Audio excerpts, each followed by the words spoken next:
एकजुटीमुळे समाजाचा सर्वांगीण विकास. कुंभार समाज स्नेह मेळाव्यातील सूर. जिल्ह्यातील 8 लोकांचा पुरस्कारानं गौरव. संवाद, संघटन आणि एकजूट. समाज विकासाची त्रिसूत्री संवादामुळे आपुलकी वाढते. संघटनेतून शक्ती निर्माण होते आणि एकजुटीतून त्या शक्तीला दिशा मिळते. एकजूट नसल्यास संवाद अपुरा ठरतो आणि संघटन कमकुवत होते. संकटाच्या काळात समाजाला टिकवून ठेवणारी खरी ताकद ही एकजूटच असते. त्यामुळे सर्वांगीण विकासाला गती मिळते आणि सामाजिक सलोखा वृद्धिंगत होतो. म्हणूनच संवादातून विश्वास, संघटनेतून बळ आणि एकजुटीतून सर्वांगीण विकास हेच प्रगत आणि सशक्त समाजाचं खरं सूत्र आहे, असं सूर संभाषणातून उमटला. सांगली कोल्हापूर जिल्ह्यातील लिंगायत समाजाच्या वतीनं महाराष्ट्र कर्नाटक राज्यातील लिंगायत कुंभार समाजाचा स्नेहमेळावा श्री लिंगायत कुंभार समाजभवन अंकली सांगली इथं पार पडला.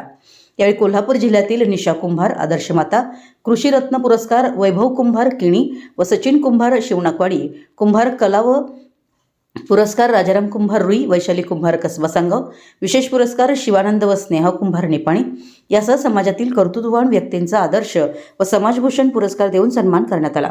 यावेळी समाजातील विविध विषयांवर सुरेखा कुंभार व ॲडव्होकेट वंदना कुंभार पलोस यांच्यासह अनेक व्याख्यात्यांनी समाज प्रबोधनाविषयी मार्गदर्शन केलं. तसेच सद्यस्थितीत लग्नाळू युवा पिढीबाबत येणाऱ्या अडचणी व त्यावर उपाय सुचवण्यात आले.